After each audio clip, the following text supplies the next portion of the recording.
সমুদ্রের তলা দিয়ে গিয়েও আমরা সমুদ্র দেখতে পাচ্ছিলাম না, যেরকম আমাদের এই হাওড়ার মেট্রোতে যাওয়ার সময় কেউ গঙ্গা দেখতে পায় না।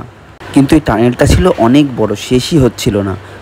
কিন্তু আমরা সবাই ওলা দাদাটাকে এমন এমন কোশ্চেন করছিলাম যে হাঙর দেখা যাবে না, মাছ দেখা যাবে না। আর রিঙ্কি বলেই যাচ্ছে গাড়ির মধ্যে বসে, কি এমন জায়গা যে তলা দিয়ে যাচ্ছি, মানে ওলা দাদাটার দোষ হয়ে গেছে আমাদের এখান দিয়ে নিয়ে যাচ্ছে বলে। একবার এদের অন্যায্য দাবিগুলো শুনুন। রাস্তা দিয়ে গেলেও এরকম হয়, সমুদ্র তলাতে গেলেও এরকমই হয়, মানে না কিন্তু একটা ব্যাপার আছে, দেখ যাচ্ছি ऊपर में समुद्र है क्या?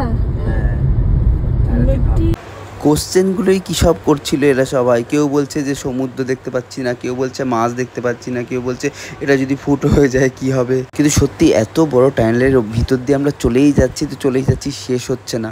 পুরো টানেলটা নাকি 5 কিলোমিটারের ছিল। এরপর আমরা পৌঁছে গেলাম তাজের সামনে, আর তারপরে কী করলাম দেখাবো পরের ব্লগে।